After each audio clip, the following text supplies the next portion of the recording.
오늘은 2022년 10월 6일 목요일입니다.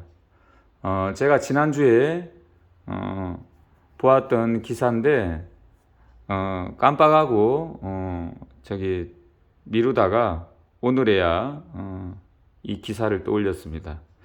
지난주 9월 30일 금요일 동아일보 오피니언란에 나온 기사인데 몽골 출신 버뜨갈이라는 분이 올린 글입니다.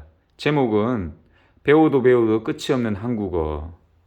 자, 외국인이 볼 때 외국어라 볼 수 있는 한국어가 어렵게 느껴질 수 있는 건 어찌 보면 당연할 텐데 이분 경우에는 한국어가 다른 외국어와 비교해도 더 어렵게 느껴졌나 봅니다. 그래서 그 어려운 점이 어디 있는지 조금 깊게 생각해 보는 시간을 가져보겠습니다.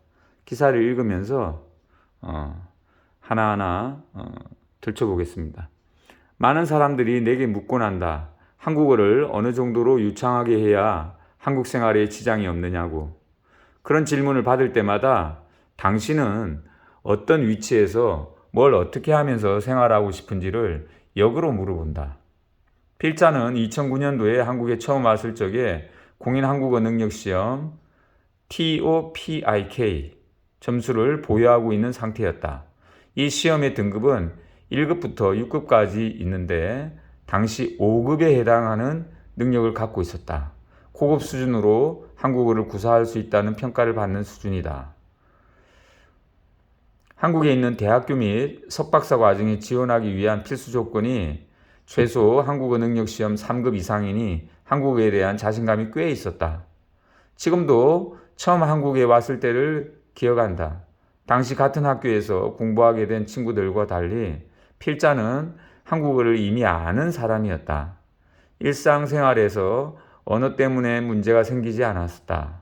그러나 할 줄 안다고 믿었던 한국어가 전공 수업을 듣는 첫날에 외계어처럼 들렸다.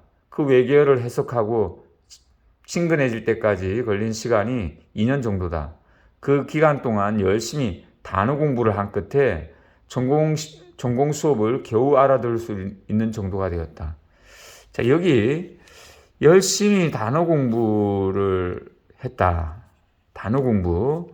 자, 이 단어 공부가 일상생활의 그 단어가 아닐 거예요. 전공 과목과 관련된 단어. 그렇다 그러면 그 한자어가 많지 않을까 짐작해 볼 수 있습니다.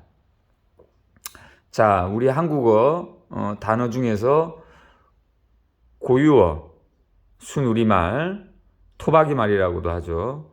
그 다음에 외래어, 그 다음에 한자어. 근데 이 세 가지 중에서 문제가 되는 게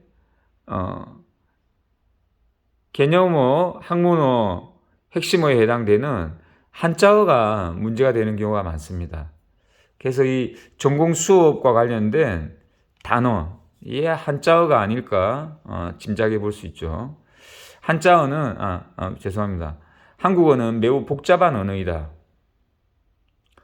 같은 말도 그것이 나온 상황, 당시의 어조나 눈빛에 따라 엄청나게 의미가 달라질 수 있는 언어다. 물론 다른 나라 언어도 같은 면이 있을 수 있지만 한국어는 더 특출난 언어이지 않을까 싶다. 간단한 예로 소개해 보고자 한다. 돈을 내다라는 말의 경우 상황과 쓰임새에 따라 결제하다, 계산하다, 납입하다, 납부하다 등으로 다양하게 표현할 수 있다. 그리고 이 많은 단어의 뜻은 모두 내 주머니에서 돈이 나간다는 의미이다. 또 다른 예는 가까운 곳이다. 해당 단어와 가장 가까운 단어는 근방, 주변, 동네, 인근 등이다. 원어민이 아닌 경우 그 단어의 쓰임새를 제대로 알아야 표현의 부자연스러움을 피할 수 있다. 도대체 무슨 말인가 싶을 정도의 표현도 여럿인데 그 가운데 여간 어려운 일이 아니다가 있다.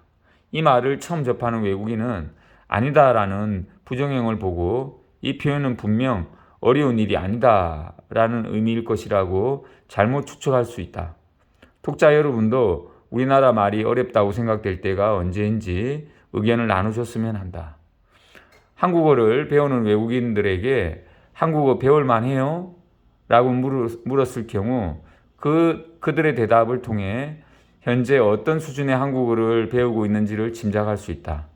만약 한국어는 배우기 쉬운 언어 같다 라고 답할 경우 한국어를 배운 지 정말 오래되지 않은 학습자일 것이다. 중급 수준으로 올라가면 슬슬 한국어가 어렵지만 재미있는 언어라고 할 가능성이 높다. 그리고 한국어 능력 시험 6급 취득 수준 이상으로 한국어를 아는 사람들의 경우 한국어는 알 것 같으면서도 모르겠는 언어라고 대답하기 일쑤다.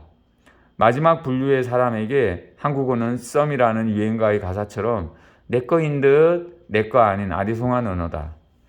자, 여기 이 표현을 보면 이분이 한국어가 왜 이렇게 점점 어려워지느냐, 거기에 대한 어떤 그 진단을 지금 못하고 있는 상황이죠.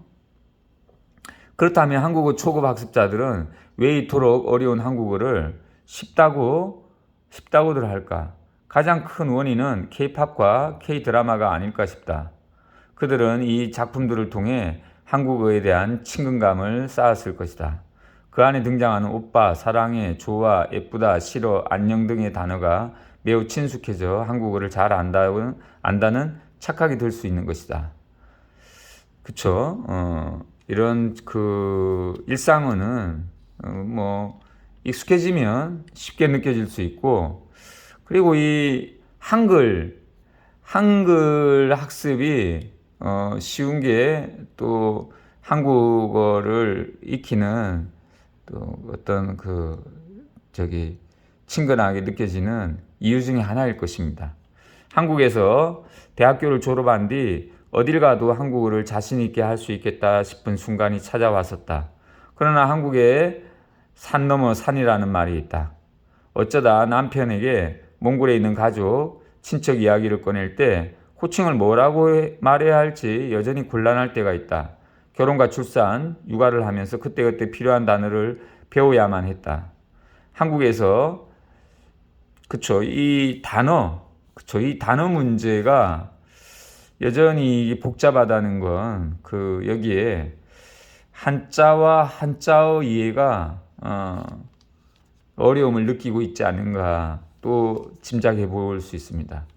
한국에서 사회적 위치와 환경이 바뀔 때마다 느끼게 된 것은 나는 한국말을 할 줄 안다라는 말을 아끼게 되었다는 것이다.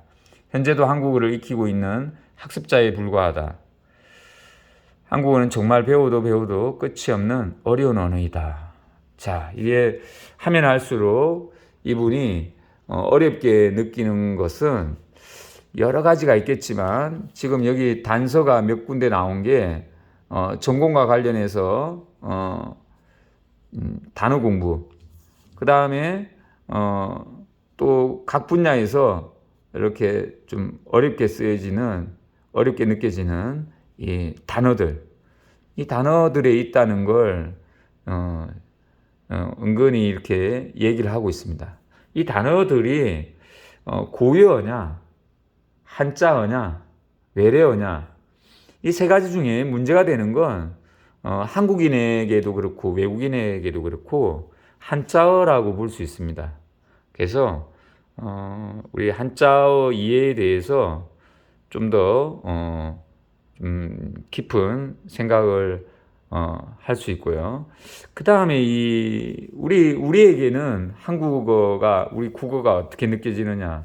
사실 너무 좀 쉽게 느껴지지 않은가.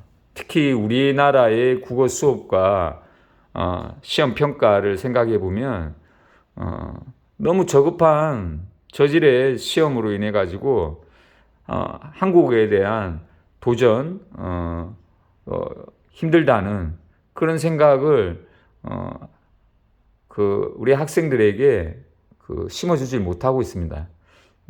한국어가 도전해야 될 만한 즉 이렇게 이 결론 부분에서 한국말을 할 줄 안다라는 말을 아끼게 되었다. 예.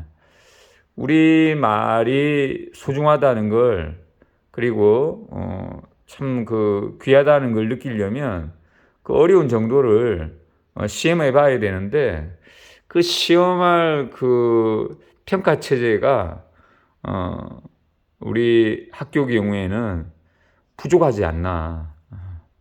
그래서 우리의 그 학교 국어 수업과 평가를 한번 돌이켜 보게 됩니다.